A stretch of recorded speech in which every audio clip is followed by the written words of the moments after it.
Before we get into today's show, let me tell you about the latest deal from Mike Lindell, MyPillow. Once again, the big box stores have canceled their orders simply because they don't agree with Mike Lindell's politics. They don't like it because he supports President Trump. Well, he's going to pass that savings on to you. No more middleman. And boy, does he have some great deals on the Giza Dream sheets and the Percal bed sheets. Listen to this. Giza Dream queen size, normally $139.98. Your wholesale price, $69.99 when you use promo code Joey. King size, only $79.99. The Percal queen size, normally $89.98. Your wholesale price, $29.98 when you use promo code Joey. Just call 1-800-893-4059 or go to mypillow.com. Always use promo code Joey. Free shipping options available. This allotment's not going to last very long. When they're gone, they're gone.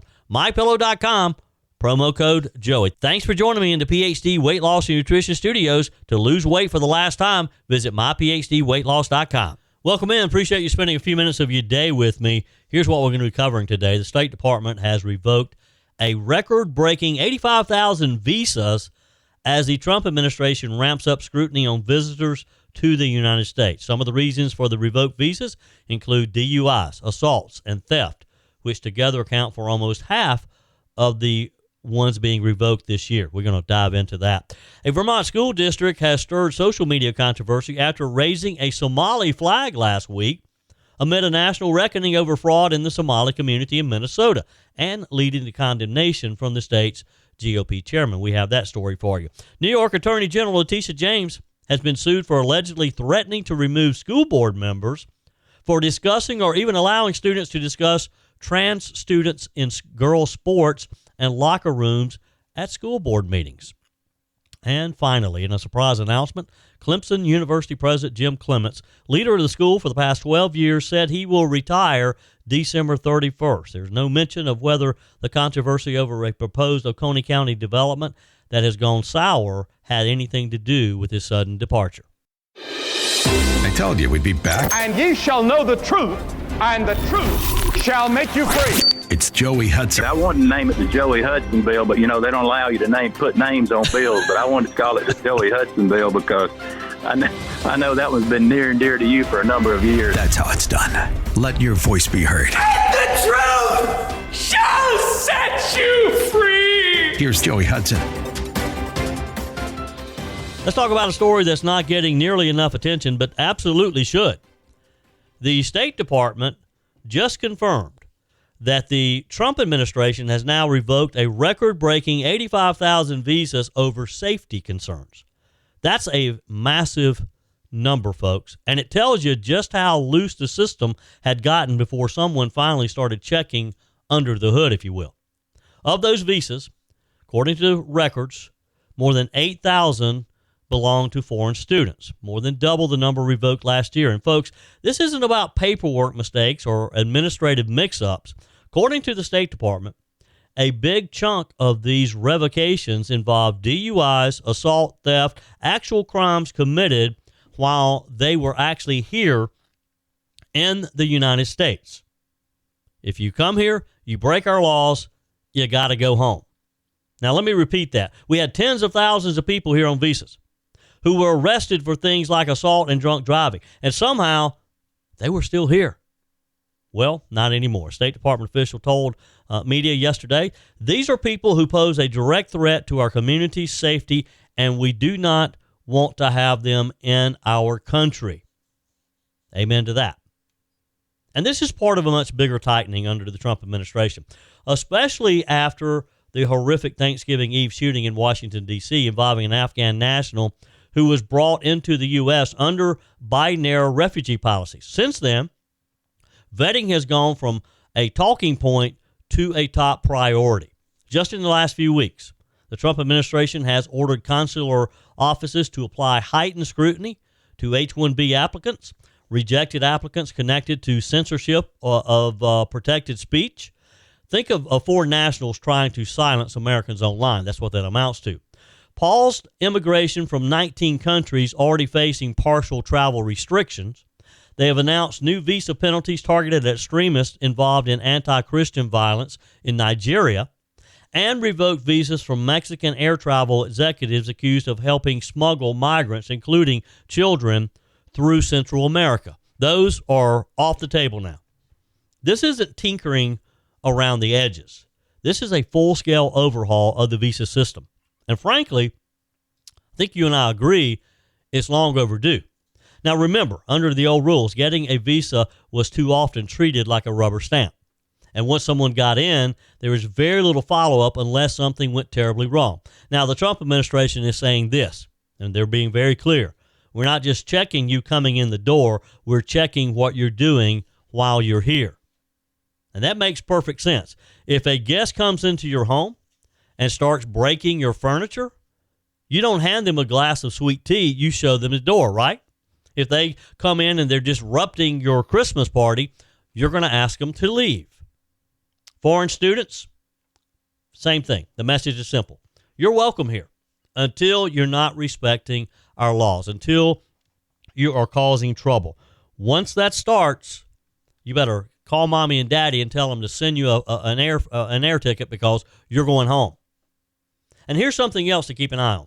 Visa vetting is shifting from a one-time check to this ongoing process. That means your behavior matters. If you commit crimes or pose a safety threat, the U.S. reserves the right to revoke your visa at any moment. That's exactly how it should be. For years, Americans have been told that the immigration system, well, it's just too big. It's too complicated, too bureaucratic to fix. Well, folks, that's not an excuse. And we got to make it a priority. Nothing's ever too big to fix. Tear it down, take it down to the studs, rebuild it if that's what we have to do. But when an administration actually puts its foot down, like the Trump administration is doing, and says safety comes first, suddenly the numbers start moving. 85,000 visas revoked in 1 year. That is progress, folks. That is something that, look, I hate it for the people who are here, and maybe some of them had good intentions, particularly the students. They came here to get an education, to better themselves. But again, you're our guest. And our guests are expected to behave. You can't come here and just think that you can blend in with the far left in the United States and get away with it. Lefties here in the state who are U.S. citizens, yeah, unfortunately, they can get away with some stuff. If you're a guest, you can't.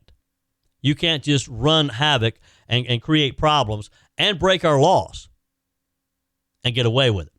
So now, is this crackdown, you think, going to spark criticism from the left? I think it will. Absolutely, I do. You can already hear it. Oh, this is xenophobic. This is harmful. This is anti-immigrant. This is violating their rights. Well, let me repeat myself for the sake of repeating myself. Your rights, when you come into our country and you break our laws, you have no rights. You're sent home immediately. This is pro-American. This is what securing our borders looks like. This is what keeping our community safe from illegals looks like. And finally, we have an administration who not only understands that and gets the whole picture, but is willing to step up and implement it. The Trump administration is not concerned about what Gavin Newsom and Nancy Pelosi and some of these far left people in California and other states, these sanctuary cities. He doesn't care what they think. He is putting America first. He cares what you think. He cares what I think. He cares about the safety of our communities, not what some lefty politician thinks and soft-hearted individual who thinks, well, that they're foreigners, they want a better life, we can't send them back over their country because their country's so bad. Well, I hate it for them. If you're given a chance to come to our country, you're giving that great opportunity, then behave. Come here and act like you've got some sense. Come here and abide by our laws. Come here and do your best to speak our language. Come here and try to assimilate on the university campus that you're attending school. It's just that simple. It should not be that hard. And we welcome you. We welcome you to come here and get educated. Just don't think you can come here and stay unless you take the next step and you get a work visa and you contribute to our country. Look, most people who come here on visas, they obey the law and they benefit our communities. But when you've got people abusing the system and committing crimes The government has a responsibility to act. Our federal government has a responsibility to put us first, to make sure our safety is number one. Then we can worry about these so-called rights that these people have. It's not controversial, or at least it shouldn't be controversial. So yes, I think in the coming months, you can expect more revocations. You can expect more scrutiny, more tough calls at consulates around the world, and expect the administration to keep asking a question that Washington has avoided far too long. Who are we letting into this country? Why are they here? Do they deserve to be here? And once they're here, how long do they deserve to stay? Because when it comes to national security, saying we just hope for the best, that's not a policy. Everyone says they'll start after the holidays, and that's exactly why most people never tackle those extra pounds at all. Joey Hudson here. Right now, PhD Weight Loss is making it easy to start before the new year with a bonus designed to get you moving now. They're adding 2 free weeks to your program. That means you can ramp up during the holidays and start the new year already working toward your goals. Those 2 free weeks mean you won't roll into January feeling behind. You'll hit January already losing, already feeling better, already in control. PhD's metabolic reset system teaches your body to burn fat first. No drugs, no starvation diets, no endless workouts, just a smarter science-based system that fits real life. And when you mention 2 weeks on the phone, they'll waive your consultation fee and pay for the cost of your food during the entire program. There's no reason to wait, no reason to repeat last year. Call PhD Weight Loss today and start 2026 already ahead. 864-644-1900. Call today. That's 864-644-1900. Or go to myphdweightloss.com. Don't wait. Do it today. Well, it looks like President Trump has another legal victory. This coming out of Washington. It's one of those that hits right at the heart of military readiness, our nation's security, and the big question of who sets the standards for America's armed forces, the Pentagon or a bunch of leftist federal judges.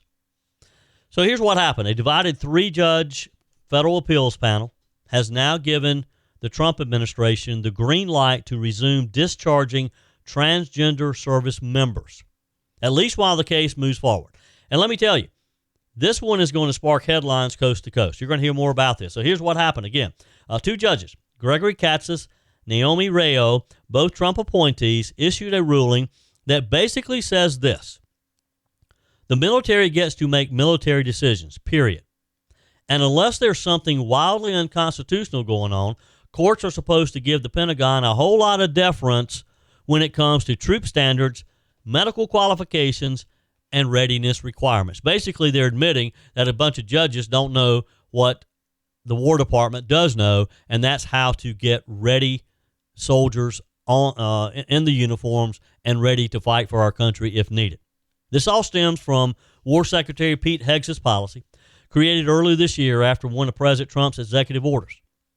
Under that policy, anyone with a diagnosis, history, or symptoms of gender dysphoria cannot join the military and can be discharged if they're already serving.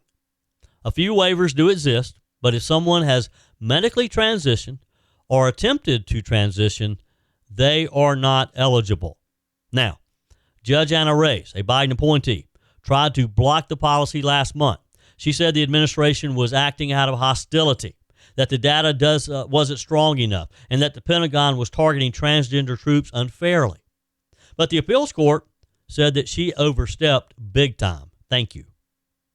Katsas and Rayo wrote that military standards already bar hundreds of medical conditions, from asthma to depression to chronic injuries. Now, that's a very valid point, isn't it? That's a very valid point. Gender dysphoria, which is defined by clinically significant distress or impairment, is something the Pentagon has every right to evaluate. And the court said the Department of Defense brought a mountain of evidence, everything from deployability studies to cost analysis. And here's where it gets kind of interesting. The court cited a 2021 Defense Department study showing up to 40% of service members diagnosed with gender dysphoria became non-deployable within 2 years. Also, a 2025 review showing significantly higher rates of psychiatric diagnosis and suicide attempts among transgender individuals. And the Pentagon says it spent more than $52 million in nearly a decade on gender dysphoria-related care alone. Look, if they have these issues, and they are medical issues, and I don't know if they even consider the mental issue part of this, they don't need to be in the military. Work all that stuff out as a civilian, not in the armed services. So what the court basically is saying is this. If the military believes these factors impact readiness, cohesion, and cost, that's the military's call to make, not a federal judge. They also pointed to recent Supreme Court precedent, cases like Skermetti and Schilling, which have strengthened the government's defense of policies involving medical classifications and biological distinctions. Now, Judge Nina Pillard, the only dissenter, painted a very different picture. She said the administration is trying to purge the military of transgender troops entirely. She pointed to things like an Air Force memo requiring transgender service members to appear at separation hearings in the grooming standards of their biological sex or else waive their right to be present. I don't see anything wrong with that, do you? If you were born a male, you need to show up in your male uniform. It's just that simple. This is why we can't allow this type of thing to be in the military to begin with, because they do create havoc for the thousands and thousands of other men and women who are actively serving, and they don't have these issues. This judge argues the government has shown no credible evidence of harm and that the real motive is animus hostility. And that word animus is the legal lightning rod in this case. But Katsas and Rayo dismissed the claim, saying courts aren't supposed to psychoanalyze political speech. They're supposed to ask one question. That question is this: is the policy reasonably tied to a legitimate government interest? And in this case, they said the Pentagon clearly articulated interest: readiness, deployability, cohesion, cost control again. And under Supreme Court precedent, that's enough. That's what is needed. So what happens now? Thousands of transgender service members who were shielded by the earlier injunction may now face discharge proceedings again. The lawsuit, filed by GLAAD and the National Center for LGBTQ Rights, says the ruling is already creating uncertainty and harm. Their lead attorney told Newsmax they'll be back in court on January 22nd, arguing the full appellate panel should reinstate Judge Ray's block on the policy. Make no mistake, this ruling is a major win for common sense and for the Trump administration and for the Secretary Hudson, who has said repeatedly that gender transition and military readiness simply do not mix. And again, that just makes sense, doesn't it? That's just common sense. President Trump's executive order earlier this year said it plainly, here, and I'm reading from it. The medical, surgical, and mental health constraints on individuals with gender dysphoria are inconsistent with the military standards for readiness, lethality, and cohesion. You can't have some guy who doesn't even know for sure, he seems to be confused about whether he's a male or a female, out there in the battlefield or on a Navy ship or in a fighter pilot carrying out their duties. You're endangering other people's lives. And the appeals court, at least for now, is siding with that view, with the Trump administration. The War Department issued a standard no comment on ongoing litigation. But privately, according to Newsmax and sources, morale inside senior leadership is far more optimistic now that the judiciary seems willing to step back and let the military set its own rules again, as it should be. Bottom line, the fight's probably not over. It's headed for a full hearing next month. Ultimately, folks, this has Supreme Court written all over it, though. We're probably going to hear about this later next year. For now, though, Trump's policy back in place.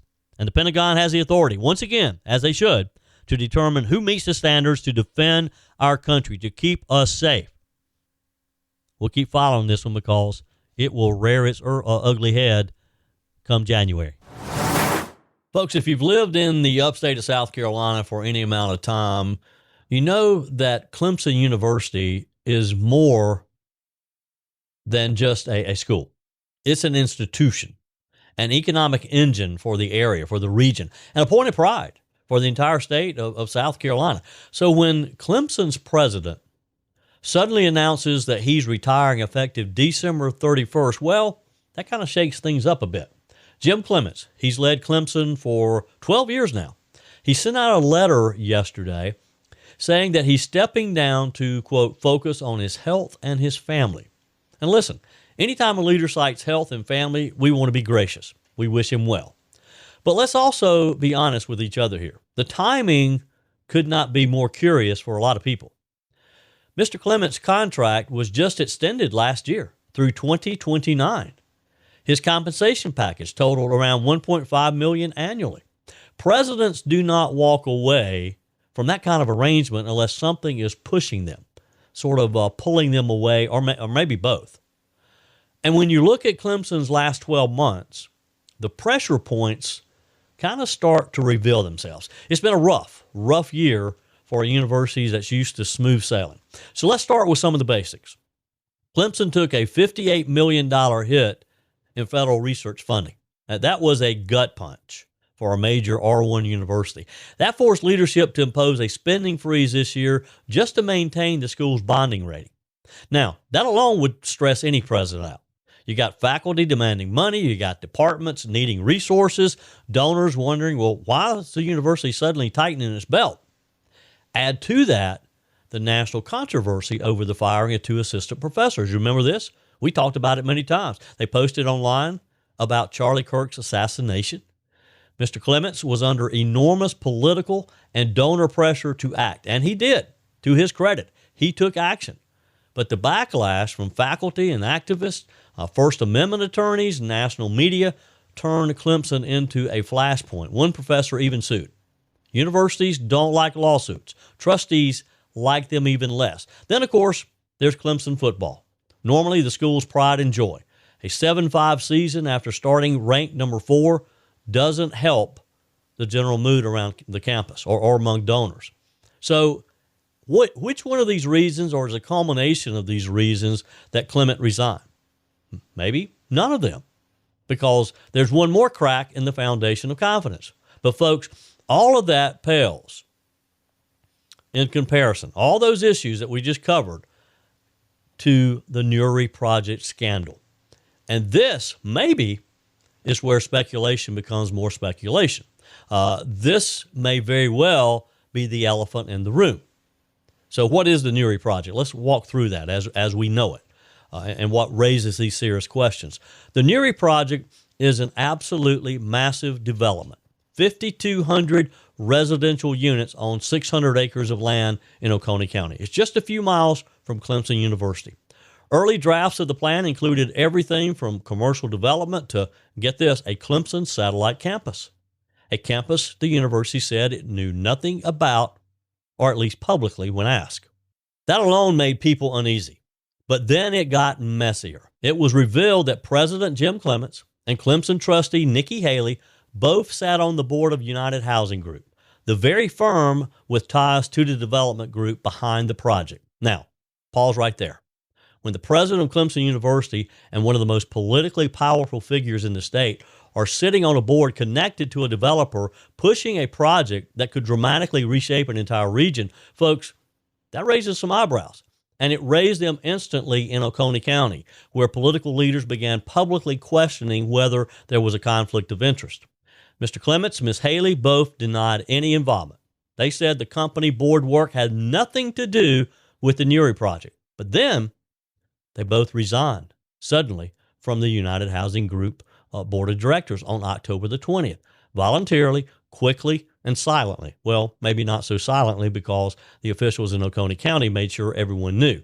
And now, less than 2 months later, Mr. Clements is resigning from Clemson. Now, I'm not saying one caused the other, but I am saying this. It would be irresponsible not to ask whether the Nuri scandal contributed to this sudden departure. So let's remember the scale of what was underway. $1 billion real estate vision, potentially. Pressure on Clemson to expand. Politically connected developers. Outrage from local residents. Public accusations of possible conflicts of interest. And a president caught in the middle. You mix political heat with donor pressure, media investigations, a lawsuit brewing from fired faculty, major financial cuts, and a football program that, well, just didn't do quite so good this week. That's a storm cloud any leader would struggle to weather. So does that mean Mr. Clements was forced out? We don't know. Does it mean the board nudged him? Maybe. Does it mean the Neary scandal hurt his credibility inside and outside the university? Probably to a degree. And here's the thing. Here's the thing you have to keep in mind. Clemson's Board of Trustees called an emergency meeting for this week to appoint an interim president. They're recommending Provost Bob Jones, who was planning to retire. They want to delay his retirement and let him take the wheel. Emergency meetings are not everyday events in higher education. You don't scramble the board unless the president is leaving faster than expected. You need immediate stability, and there's more going on behind the scenes maybe than the public statements reveal. Let me share what I'm hearing from folks close to the academic world. Clemson wants to clean the slate before 2026, before fundraising season, before the Neary controversy grows, and this is probably only going to add fuel to the fire, before faculty tensions spill further into the media as well, before lawmakers start asking tougher questions as they go back in the session in January. A sudden retirement solves a lot of problems quietly and quickly. Now, let's give credit where it's due. President Clements has done a lot for Clemson over his 12 years. He's grown enrollment, strengthened the national brand. He's built up the endowment, $1 billion. He's been a steady, upbeat face for the university. But leadership, unfortunately, sometimes is not judged in seasons of calm. It's judged in the storms. And this past year has been the perfect storm. As we look ahead, the big question becomes, who does Clemson look like without Jim Clements? Does Clemson slow its push to expand? Does the Neary project survive? Does it come back? Does the university retreat from political landmines, or do they double down? And who steps up to lead at a moment this consequential? A new president will be chosen in 2026. You can bet donors, lawmakers, business leaders, the entire upstate will be paying very close attention, because this resignation is not just about one man stepping down. It's about the direction of Clemson University and the tone, the priorities, and accountability we expect going forward. For now, we say thank you, President Jim Clements, for your years at Clemson University and for your service.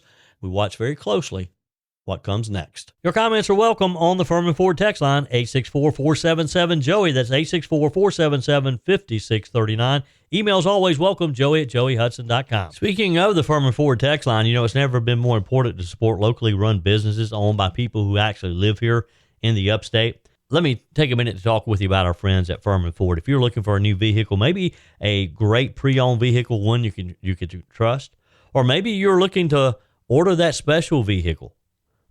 Either way, if you want a new one, a brand new one, or a pre-owned that you can trust, the folks at Furman Ford, they're there to help you. Their name is on the sign because their name is on the line, because every single transaction is important to them. Jim Furman, Matthew Furman. They do business the right way.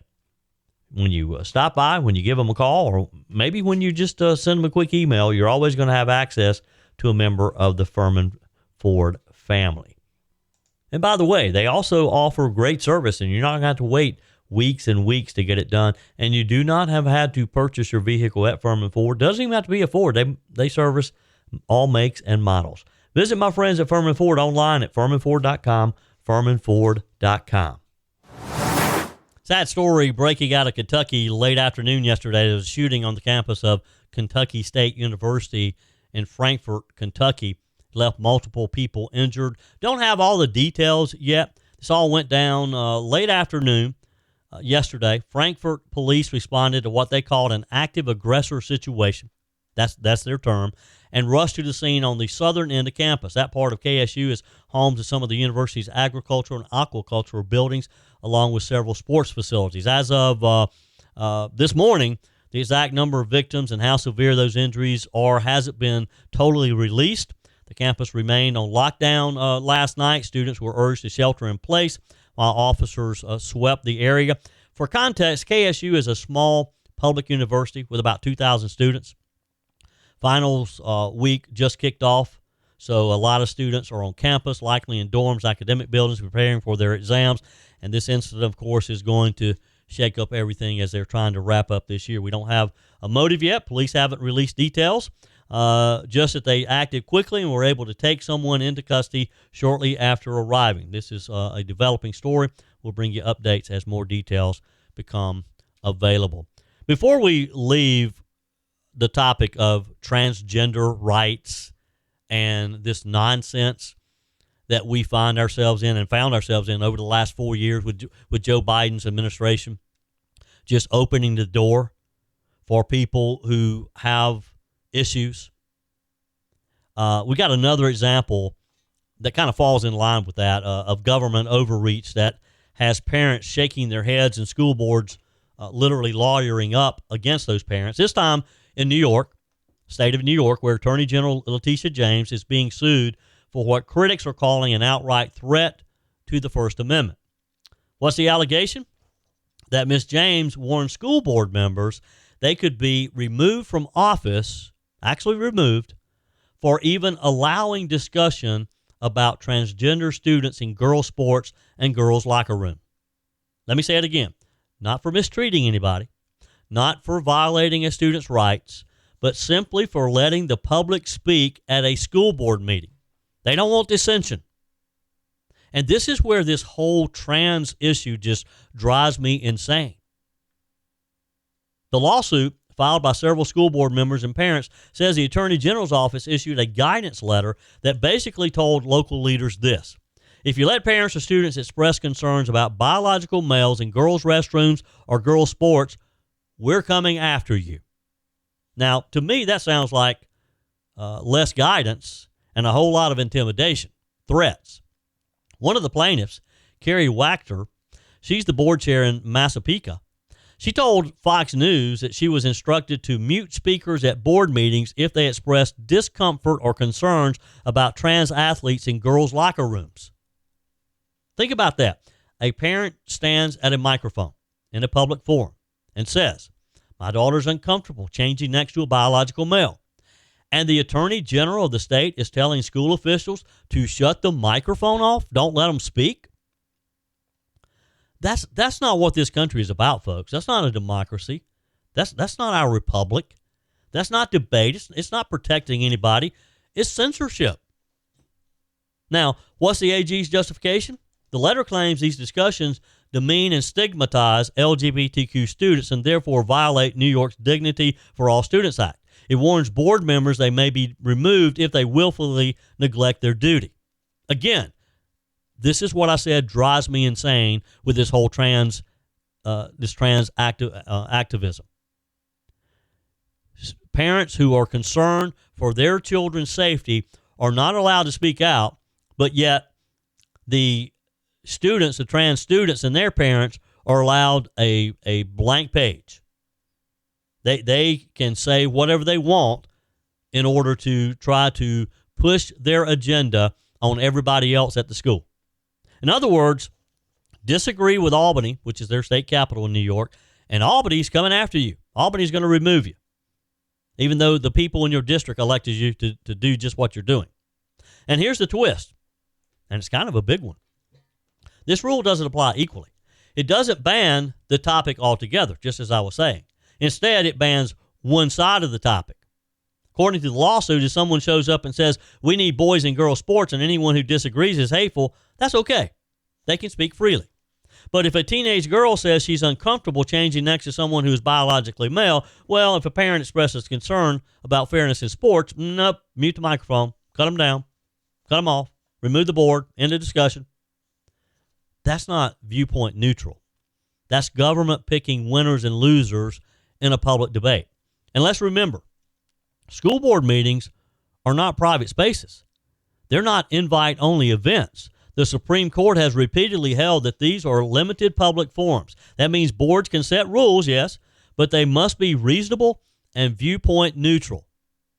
You got to allow parents to be heard. You can't say only the people who agree with the government are allowed to speak. That's not America. And here's where it really hits home. These issues are becoming more common across the country, as we've seen these past couple of years. 2024, 2025 alone, we saw dozens of parents, especially mothers, standing at microphones often with tears in their eyes, explaining that their daughters no longer feel safe or comfortable sharing intimate spaces with biological males. Some of those videos have gone viral. We heard the story just a week or so ago of the parents in the Midwest who are suing because their daughters was forced to sleep with a male on a school trip. And nobody gave them a heads up that the student was a trans, that it was a biological male traveling with the girls group. And instead of listening to parents, instead of trying to find solutions, the New York Attorney General's office appears to be telling boards to silence them. And that's why the Southeastern Legal Foundation is stepping in. Their attorney, Kim Herman, did not mince words. She said New York's actions are nothing short of a blatant violation of the First Amendment, and she's right. A state cannot erase the Constitution because a topic is emotionally charged and because school boards feel uncomfortable discussing it. They just can't do it. You can't threaten elected officials with removal from office simply for allowing public debate, even in New York, I might add. Now, the lawsuit's still in the early stages. We don't yet have a response from Letitia James, who's also leading major political cases nationally. But the big question here is this. Who gets to decide what parents are allowed to say? Albany? The local community? Because when government tries to shut people up, especially parents, it usually means they're trying to avoid accountability, transparency. And you can expect this to become a national fight. Issues around girls' sports, fairness, privacy, parental rights are not fringe discussions anymore. It's like we hear about them every day. They're happening at our dinner tables. They're happening at school board meetings all across the country, as they should be. Parents are talking about them at PTSA meetings. They're happening at kitchen counters. And yes, they need to be happening freely at school board microphones. The left used to argue democracy dies in darkness. That was their big thing. Well, democracy also dies when you mute the microphone. School boards exist to represent families, not to silence them. You agree? Text me. Email me, joey@joeyhudson.com. Because this case in New York could very well affect the rest of the country. Because we cannot allow governments to take this type of action. We can't allow governments to tell parents what they can and cannot speak about at a school board meeting. We cannot tell parents, hey, if you're concerned about your daughter's safety, just pipe down. Be quiet. That's what parents do. Parents ask questions when it comes to their children. Parents are supposed to ask questions when it comes to their children. And we have allowed, we have not allowed. Joe Biden and Kamala Harris allowed this lunacy to get way out of hand in their 4 years in Washington. All in the name of, we got to protect the minorities. We got to protect these trans students. When these young people, they're confused. They have no idea what they're talking about, and some parents are enabling them. Some parents are scurrying around trying to keep little Johnny happy as he decides, I want to wear a dress rather than my jeans. And they're doing more harm to little Johnny than they are helping him. They need to get little Johnny some help. And there's been too many cases of adults who went through that phase who only said, I wish I had not had surgery. I wish I had not taken drugs. I wish I had not started medically transitioning because I was too young to really know what I wanted. It was a phase, but now I'm stuck. I can't undo the surgery. I can't undo what the hormone treatments have done to my body. Parents need to step up and be strong and protect their kids. That's it for today's edition of Just the Truth. Thanks for joining me in the PhD Weight Loss Studios. To lose weight for the last time, visit myphdweightloss.com. If you haven't joined my mailing list yet, visit my website, joeyhudson.com. Click on the Connect with Joey button so that you can receive our emails and the most up-to-date news. Also, join me on my YouTube channel. Be sure and like, comment, and subscribe. Just search for Joey Hudson. As always, thanks for spending a few minutes of your day with me. Do me a favor and forward this episode to a few friends. Just click on the share button and send to your contacts. We need to build an army of conservatives to win our country back, and we can do that by continuing to share the truth with our friends and family. Keep those comments coming via the Furman Ford text line 864-477-JOEY. Email to joey@joeyhudson.com, and I love your messages on the MyPillow message line. Again, that's 864-477-JOEY, 864-477-5639. Be sure and take advantage of the MyPillow special, just $14.88 on the standard MyPillows when you use promo code Joey. Order online at mypillow.com or call 800-893-4053. We're back again tomorrow and hope you'll plan to join us. Until then, remember, God's got this. He's still in control.